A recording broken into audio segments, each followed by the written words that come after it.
दोस्तों, मेरा नाम है नीलेश मिश्रा। कहानियाँ सुनाता हूँ। ये है मेरा एक ख़ास शो, मेरी और वर्ल्ड हेल्थ ऑर्गेनाइजेशन WHO की साझा पेशकश, मेरी प्यारी जिंदगी विद नीलेश मिश्रा। मैं आपको सुनाने जा रहा हूँ अपनी मंडली के सदस्य दीपक हीरा रंगनाथ की लिखी कहानी टप्पू। उस शाम मैंने दुकान जल्दी ही बंद कर दी थी।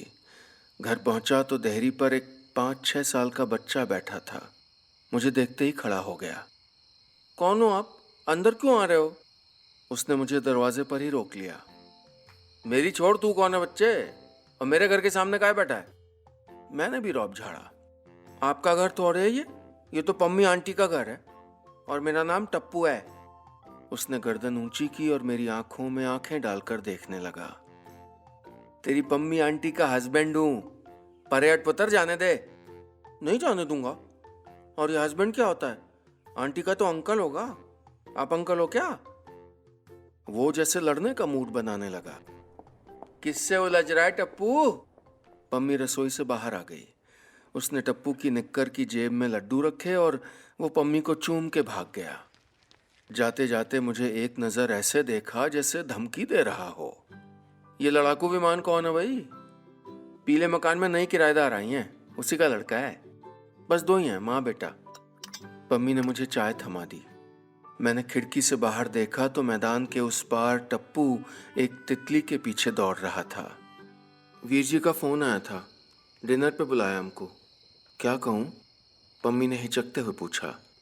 कहना क्या, मना कर देना पम्मी। वहां तो लोग पैग पे पैग बनाते हैं, हमने नहीं जाना। उस जहर से पिंड छुड़ा के 6 साल हो गए।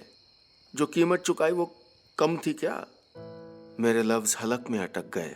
पम्मी ने मेरे कंधे पर सर टिका दिया।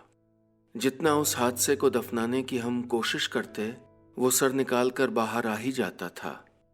हाईवे की वो तेज रोशनी, मेरी टैक्सी में बजता वो तेज गाना, गाड़ी की स्पीड, हमेशा की तरह शराब पेट में पनप रही थी, माथे चढ़ गई थी। इतनी शराब पीकर तो मैंने रात रात गाड़ी चलाई थी। और एक बोतल से इतने बड़े शरीर में क्या असर होना था? ऐसा ही तो सोचता था मैंने एक्सेलरेटर पर पांव रखा और गाड़ी भगाई। सामने से एक मोटरसाइकिल आ रही थी। दूर थी। मुझे लगा था मैं आराम से निकाल लूंगा। एक्सपर्ट ड्राइवर हूं, सालों से हाईवे पे गाड़ी चला रहा हूं। मैंने आंखें सड़क पे गड़ा दी और तभी लगा कि मोटरसाइकिल पास थी। मैंने हड़बड़ा के ब्रेक पे पांव मारे, पर तब तक देर हो चुकी थी। गाड़ी से उतरा तो देखा कि पहिए के नीचे एक मोटरसाइकिल थी। कमीज का एक बटन था, एक चश्मा जिसका चूरा हो चुका था और एक गिफ्ट पेपर से झांकता खिलौना।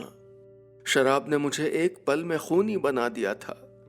उस दिन के बाद मैंने कभी गाड़ी नहीं चलाई, न शराब को छुआ, और उस दिन के बाद कभी नींद भी नहीं आई। आज फिर मैं और पम्मी वो हादसा याद करते रहे, फिर उसे भुलाते रहे। बड़ा मुश्किल काम था। अगली शाम मैं घर लौटा तो टप्पू फिर से मेरे आंगन में खेल रहा था। कमीज की बाहें ऊपर चढ़ाते हुए उसने मुझे आवाज लगाई। ओ पम्मी आंटी के हस्बैंड, इधर आओ। ये टैक्सी आपकी है? उसने बाहर खड़ी टैक्सी की तरफ उंगली उठा रखी थी। मेरी बीवा पर तो कब्जा कर लिया तूने, अब टैक्सी भी चाहिए है। आपकी है तो उसे चलाते क्यों नहीं? मैं तो दुकान चलाता हूँ, मैंने हंसते हुए कहा। दुकान भी कभी चलती है? चलती तो टैक्सी है। उसने मेरी ओर ऐसे देखा जैसे वो मेरा टीचर हो और मैं कोई बदमाश बच्चा।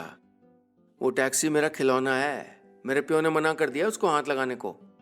तेरा प्यो तेनू मना नहीं करदा? टप्पू थोड़ी देर चुप रहा, फिर बोला, मेरे तो पापा जी हैं ही नहीं। बीजी कहती है वो एक बार वो हाईवे से जा रहे थे मोटरसाइकिल पे, फिर रास्ता भटक गए ना, तो बहुत दूर चले गए, आसमान तक। और वहां तो लोग तारा हो जाते हैं, है ना? लेकिन वो मुझसे बात नहीं करते, सिर्फ बड़ों से करते हैं। वो देखो।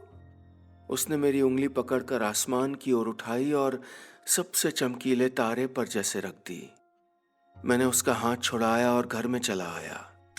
दरवाजा एक झटके में बंद कर दिया। दीवार से लगकर मैं वहीं बैठ गया। पम्मी दौड़ कर चली आई, माथे का पसीना पोंछने लगी। मैं नन्हे बच्चे की तरह उसकी गोद में घुसकर रोने लगा। सिसक सिसक कर रोता रहा। वो पूछती रही, सर पे हाथ फेरती रही। टप्पू खिड़की से मुझको देखे जा रहा था। ये उसी आदमी का बच्चा था या नहीं, ये मैं नहीं जानता था, न जानना चाहता था। मेरे जैसे ही किसी शराबी ने इसके सर से भी बाप का साया खींच लिया होगा। जेल जाकर सजा भोग कर भी ये बोझ दिल से उतरता थोड़े है। मेरा कहां उतरा था। मेरे हवास जाते रहे। पम्मी मुझे थपकती रही। मैं अगली दोपहर थाली पर बैठा तो टप्पू खिड़की से झांक रहा था। मैंने उसे इशारे से अपने पास बुलाया। रोटी खाएगा? मक्के की है, गुड़ के साथ। वो मेरे पास आया और धीरे से बोला, मुझे टैक्सी चलानी है, सिखाओगे? मैंने उसको अपने सीने से भींच लिया और बोला, तू खूब पढ़, आगे पढ़, कई कई टैक्सियों का मालिक बनना। टप्पू को शायद मेरी बात कुछ समझ नहीं आई, पर वो झुका और मेरे गाल पर एक पप्पी देकर भाग गया, जैसे अपनी पम्मी आंटी को प्यार करता था। मेरी जुबान पर रखा गुड़ भीतर की कड़वी याद को धीरे धीरे कम कर रहा था। बस इतनी सी थी ये कहानी। दोस्तों, ये थी मेरी मंडली के सदस्य दीपक हीरा रंगनाथ की लिखी कहानी टप्पू। क्या आपके हाथों से भी शराब पीकर हुई है ऐसी कोई गलती, या आप किसी ऐसे को जानते हैं जिसके साथ ऐसा हुआ है? बताइए मुझे।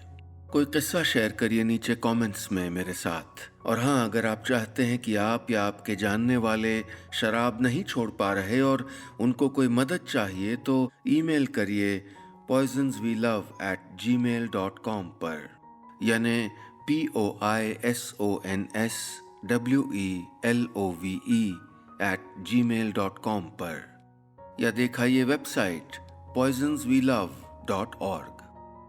मैं अभी चलता हूँ, जल्द मिलूंगा फिर लेकर एक नई कहानी अपने इस खास शो में जिसका नाम है मेरी प्यारी जिंदगी विद नीलेश मिश्रा।